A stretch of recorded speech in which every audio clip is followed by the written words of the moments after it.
Graça e paz, meus irmãos. Aqui, Pastor Rodrigo Dias. E antes de começar este vídeo, eu gostaria que você ficasse comigo até o final.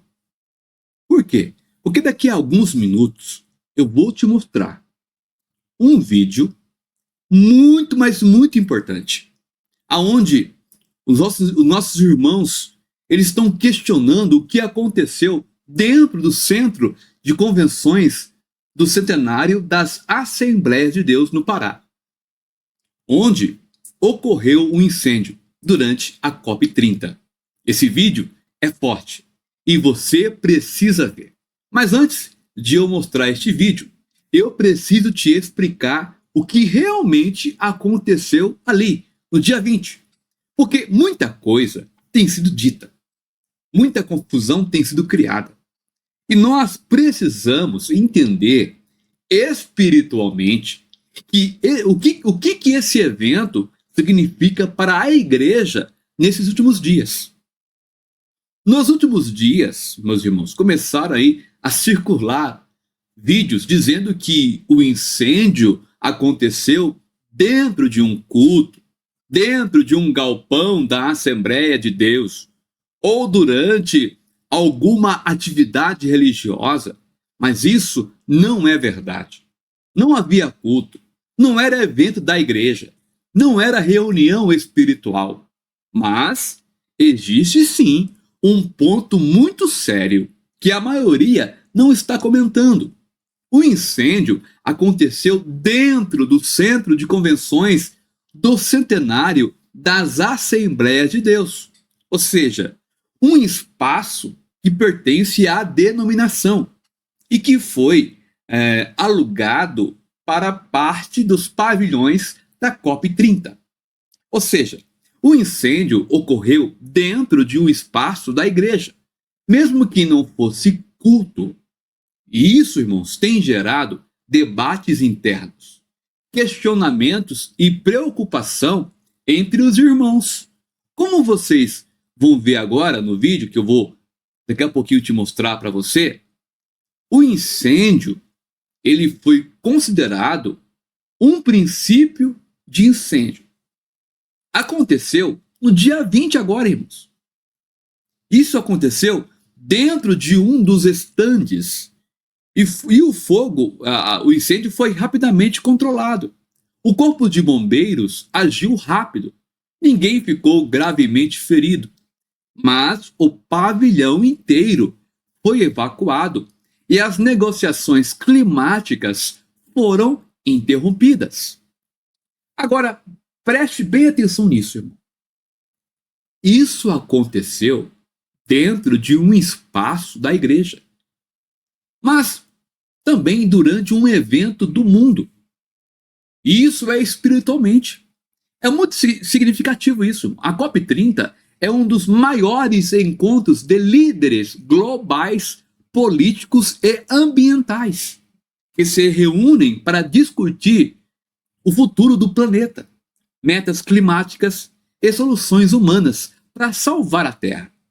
E justamente dentro de um espaço pertencente à igreja, um incêndio acontece e paralisa tudo.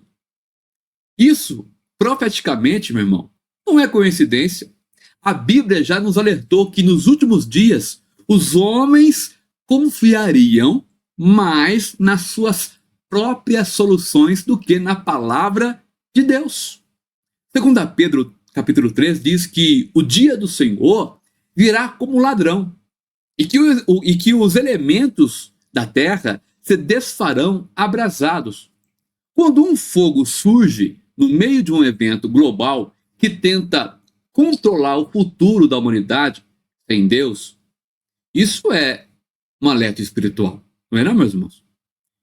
É como se Deus assim, estivesse falando assim, ó, vocês discutem clima, mas ignora quem controla o clima. Olha aí. Vocês tentam salvar a terra, mas não tentam salvar suas almas. Vocês evacuam prédios, mas não evacuam pecado. E o fato desse incêndio acontecer exatamente dentro de um espaço pertencente à igreja, mesmo alugado, é um chamado de atenção ainda maior para nós. É como se o Senhor estivesse chamando sua casa e dizendo: minha igreja precisa discernir o tempo.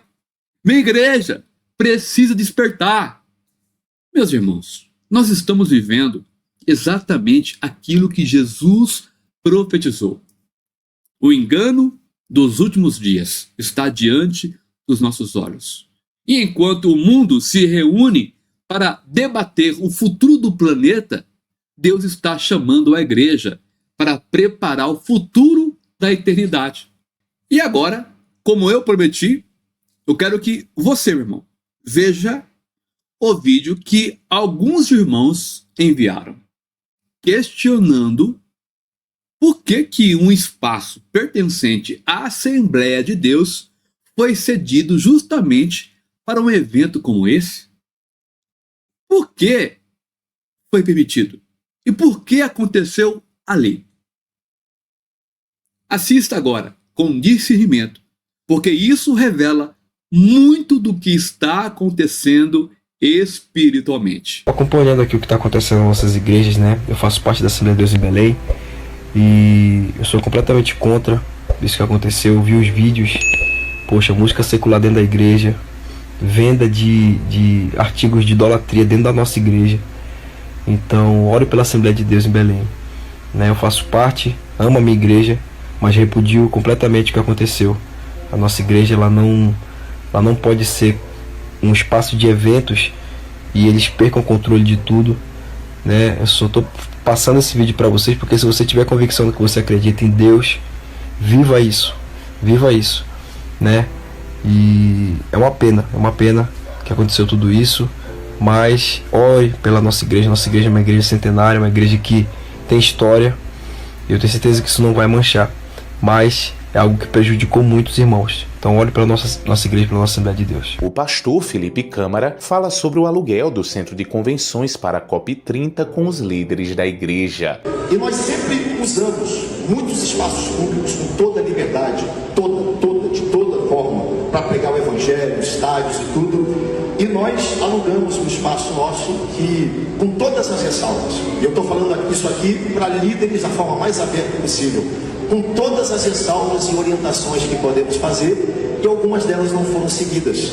E eu também faço coro com você, chateado do descontentamento que teve, e estamos trabalhando. Qual é o meu papel como igreja de Cristo? Meu papel chama-se orar. Qual é o nosso papel? Orar. Manter a comunhão da igreja. Manter o vínculo da paz que nós temos uns com os outros. Nada pode impactar isso. E eu me coloco à total disposição, como tenho feito, sempre fiz. Nosso pastor está numa conferência nos Estados Unidos, estará também aqui na próxima semana, para qualquer irmão que queira falar diretamente comigo. Eu estou à disposição. O pastor da Assembleia de Deus, Marcelo Campelo, rebate fala de Felipe Câmara. Então quer dizer que o errado somos nós, assembleianos, que nos posicionamos contra aquele show de terrores que aconteceu e ainda está acontecendo no centenário. É a gente que é errado porque a gente foi contra? A gente é errado porque a gente defendeu nossos princípios, a nossa ética, a nossa conduta, valores inegociáveis, a palavra de Deus. Nós amamos a Assembleia de Deus e amamos o centenário e por isso a gente se posicionou contra. Então a gente que é errado, a gente está gerando escândalo, sério mesmo, cara, é isso mesmo que querem colocar, esse rótulo que querem colocar no povo de Deus que se defendeu, que se posicionou, que a gente é errado. A gente tinha que deixar tudo acontecer em silêncio e não fazer nada, é isso? É a gente está expondo o evangelho? É a gente está gerando escândalo ou aqueles que deixaram entrar aqui no centenário? Me explica aí, porque eu não estou entendendo. Quer dizer, o errado é o povo assembleano agora, que se posicionou? Ou vocês querem o povo tapado que não pode questionar? Que só abaixa a cabeça e faça assim, é isso? Dizer que não sabia e tal, cara, só se foi muita ingenuidade, né? A equipe que está tratando dessas coisas tinha que ver isso aí. Esse discurso de que, vamos orar, gente, nosso dever é só orar. Cara, nós oramos 114 anos como igreja Assembleia de Deus. Se tem um povo que ora, é o povo assembleiano. Mas tem momentos que não é só orar, irmão. Tem momentos que é agir e se posicionar. Tem momentos que é agir e se posicionar. Daniel, na Babilônia, ele orou, mas ele também se posicionou e ele agiu. Sabe? É esse pensamento de não vamos só orar. É como que dizer, você não faça nada. Aceite, pianinho, sabe? Não fale nada, não discorde, sabe? Só abaixe sua cabeça, aceite, em silêncio e com afastado de vamos orar. Vamos orar, irmãos. Não, gente, não é assim. Nós temos que nos posicionar também, sabe? E pelo bem daquilo que a gente ama, que é a nossa igreja. É até difícil compreender uma fala dessa, né? Que foi quebra de contrato. Porque um evento dessa proporção, ninguém é pego de surpresa. É tudo muito bem analisado, é tudo muito bem. As coisas foram colocadas no centenário, não foi num dia só, foi em 3, 4 dias, toda aquela estrutura ali. Então não viram isso tudo? Cadê a equipe de logística que não viu isso? Cadê os assessores que não viram isso? Então não dá para engolir isso de goela abaixo assim, não, foi um errinho. Não foi. Não dá, gente, para saber outra coisa. Se foi um erro de contrato, por que não para o que está acontecendo? Porque o que aconteceu segunda e terça, continua acontecendo hoje, vai acontecer amanhã e sexta-feira. As imagens ainda estão lá, as esculturas ainda estão lá, o Curupira ainda está lá, todo aquele cenário ainda está lá, as músicas ainda estão lá. E aí? Se é um erro de contrato, por que não para isso? Continua. Não dá pra gente... Essa desculpa aí não dá, cara. Me perdoa, mas essa desculpa não dá pra engolir. E sobre a oração, gente, oração é o pilar da nossa igreja. Nós já oramos. Só que esse discurso assim, não vamos chorar. É por trás dele, tá dizendo assim, ó, se cale. Não questione. Nosso dever é só se trancar no quarto e orar. Daniel orou, mas também Daniel agiu, Daniel se posicionou, Daniel foi contra. A gente prega isso, não prega, gente? Eu como pastor, eu prego em muitos congressos e na minha própria igreja sobre se posicione, seja um jovem como Daniel, faça a diferença, não aceite os manjares, parará para ele. Quando isso acontece, que é pra gente viver isso na prática, muita gente se cala, muita gente se ausenta, muita gente finge que não tá acontecendo nada. Cara, e a Bíblia? Ou tu vive ou tu não vive, irmão. Ou tu prega ou tu não prega, cara. Não tem a ver com pessoas aqui. Não é uma guerra de pessoas aqui, não é uma guerra de princípios, cara. Sabe, é uma guerra de princípios. Isso é tão claro que a gente não pode mais se posicionar. Tipo, exemplo, estão criando Instagram fake para bater em mim, para bater na minha igreja, para falar mal de mim, para falar mal da minha igreja, porque eu me posicionei. Olha só a loucura, gente. Aí estão dizendo que a minha igreja é mundana, que a minha igreja é rebelde, sabe? Porque a minha igreja é moderna, atualizada. A gente é moderno, mas não é mundano. A gente é moderno, mas não é profano, a gente é bíblico.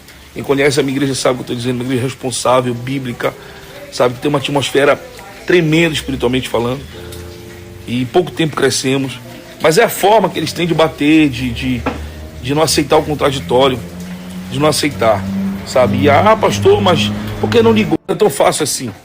Esse discurso de estar disponível é muito bom, mas se fosse verdade. Porque não é verdade. Não há essa disposição, é só ligar e resolve. Tenta ligar. Para a mesma pessoa que falou isso, tenta ligar, ver se ela está disponível, se ela vai te atender, ver se não vai te dar um chá de banco, ver se não vai responder a mensagem daqui a 3, 4 meses. Se responder, pergunta para todos os pastores, 3 mil e poucos pastores, se é fácil assim esse acesso. Então para, gente. Para de pintar um cenário que não existe, sabe? É mais fácil a gente reconhecer para melhorar lá na frente do que a gente ficar pintando um cenário aqui, tentando justificar uma coisa, sabe? E acabar com esse negócio de não me posicionar porque eu tenho medo. Que é isso, irmão? A partir do momento que eu tenho medo de me posicionar, acabou pra mim. Acabou o meu poder de fala, acabou o meu ministério, sabe? Eu não sou perfeito. Pessoas também podem olhar em mim a um contraditório e podem questionar. E amém por isso. Isso é bom. O que mais me assusta é ver o grupo do WhatsApp sendo travado, pessoas sendo impedidas de falar, né? Pessoas estão sendo tiradas de grupo, outras estão perdendo o seu poder de fala, os grupos estão sendo travados, não pode mais ninguém falar nada, sabe? Onde nós vamos parar, gente? Quer dizer, privar de você o seu poder de fala, sabe? Para mim já é assim, absurdo. Então, é o que tem acontecido. Líderes estão tirando pessoas do WhatsApp, estão travando lá o grupo no WhatsApp, bloqueando as pessoas de comentar, de falar sobre essa questão. Porque de fato o que aconteceu, sabe, eu vi muitas ovelhas cobrando seus líderes de se posicionarem, porque, gente, não tem como suavizar o que aconteceu. Foi muito grave, irmão. Foi muito grave. Levaram o mundo para dentro de uma igreja. E aí, gente, ontem me perguntaram aqui no meu direct: pastor, você não tem medo de se posicionar e perder a sua igreja? Cara, não. Eu não tenho medo, até porque a igreja não é minha, a igreja do Senhor Jesus. Eu estou aqui temporariamente como administrador, ajudando a obra que é dele. A obra não é minha, ninguém faz a obra de Deus, a gente coopera para a obra de Deus. Quem faz a obra de Deus é o próprio Deus, só ajuda. Então, assim, eu tenho medo de perder meus princípios, sabe? De não me posicionar. Eu vou fazendo o que vem 40 anos, cara. Aí daqui a 15 anos, daqui a 20 anos, eu vou olhar pra trás e dizer, cara, como eu fui frouxo, porque eu não me posicionei em momentos que eram pra me posicionar. Se caso isso aconteça, que eu acho que não vai acontecer, porque eu conheço o coração do meu pastor Samuel, e o coração dele não é assim. Ele deixa todo mundo falar, ele não é um cara que tem a mente aberta. Mas caso isso aconteça, eu tenho certeza que não partiu dele. Mas estou em paz, estou muito em paz acerca disso. Sobre essas coisas aí que entristece a gente. Assim como uma outra jovem falou também que os banheiros do centenário estavam cheios de coisa de macumba, de cigarro. Então, assim, eu acho que a maior virtude é a gente reconhecer nossos erros e seguir em frente. Não é tapar o sol com a peneira, é se reconstruir, reconhecer nossas falhas e seguir em frente. E diferente do que o pessoal pensa, todos nós estamos unidos como povo assembleiano para reconstruir isso aí. Eu acho que eu quero propor aqui, eu acho que a primeira coisa que a gente tem que fazer é gerar uma convocação no centenário de oração. Tá aí, vamos fazer. Eu acho que esse papel tem que ser colocado aqui. Líderes se posicionar, vamos clamar, vamos restaurar o altar. Acabando aí sexta-feira, segunda-feira, né, os pastores podem convocar uma reunião de todos os irmãos da igreja para ir para o centenário orar, consagrar aquele lugar de novo. Quero propor para a gente ir para o centenário, depois de passar isso aí, orar como igreja, né, se humilhar diante do Senhor, sabe, buscar toda vez que um altar é quebrado, tem que haver uma reparação espiritual. Isso é bíblico. Isso é bíblico. Então vamos, pastores, líderes, membros da Assembleia de Deus, fazer um dia de clamor, pode ser segunda-feira, ir para o centenário todo mundo e dobrar o joelho ali, orar e clamar e pedindo para o Senhor misericórdia. É isso que tem que ser feito, gente. Se você, meu irmão, minha irmã, entendeu a importância desse alerta, eu te peço, se inscreva no canal agora, ativa todas as notificações, é muito importante, e compartilhe este vídeo com pelo menos 3 pessoas da sua família. Eu conto com você. Tem muita gente que não está entendendo os sinais, mas precisa acordar. Vamos orar. Senhor, nosso Deus e nosso Pai, em nome do Senhor Jesus, Pai, desperta a tua igreja agora. Dá discernimento aos teus filhos, Pai. Revela o que está oculto, meu Deus. Fala conosco através dos sinais e prepara o nosso coração para a tua volta. Em o nome de Jesus. Amém. Diga amém. E deixa aí nos comentários o que você acha do que aconteceu no dia 20. É um sinal profético ou apenas um mero acaso? Deus te abençoe e até o próximo vídeo.